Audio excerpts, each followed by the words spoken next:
husnul khotimah yang tahu hanya Allah.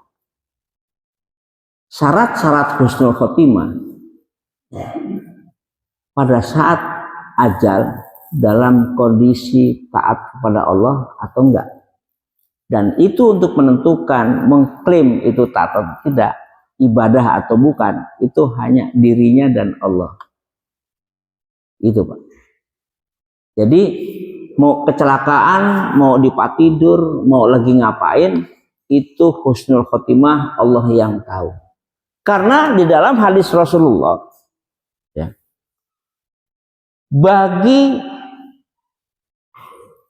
orang yang akan meninggal, itu Allah memberikan tugas kepada malaikat untuk memberikan gambaran si calon jenazah atas kehidupan setelah mati.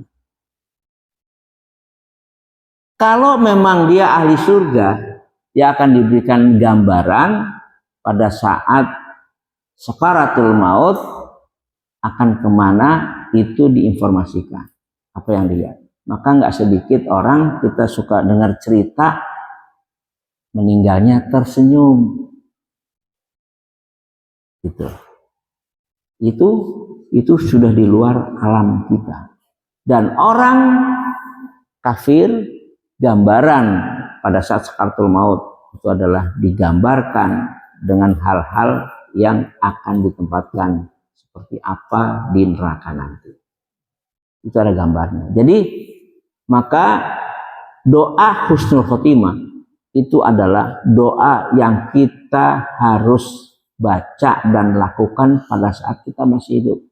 Ya Allah biha, ya Allah biha, ya Allah bi husnil khotimah.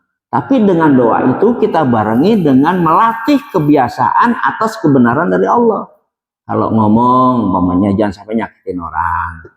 Ngomong yang baik-baik. Kalau terpaksa harus nyakitin, nggak sengaja, namanya manusia, istighfar minta maaf. Loh iya, clear sudah. Maka umat Islam itu ada kaidah hukum bahwa Rasulullah itu memberikan informasi siapa orang yang mendahului pekerjaan baik.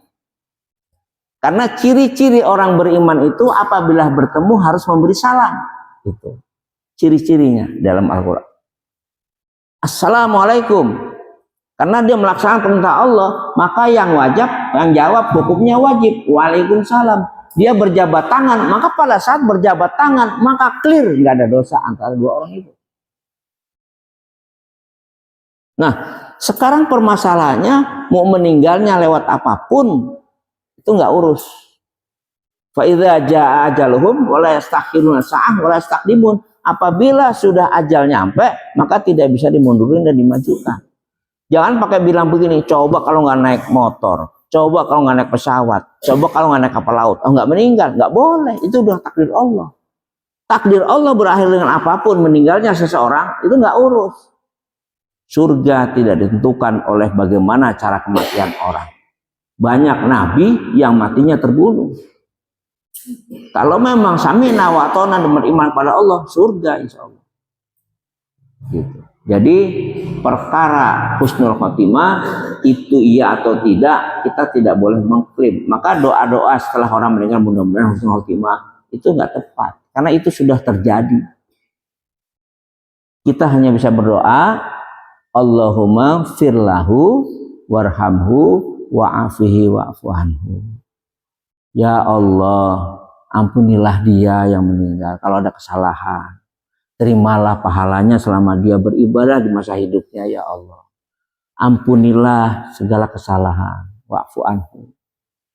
Maafkan semua kesalahan dia. Hanya itu yang kita bisa lakukan.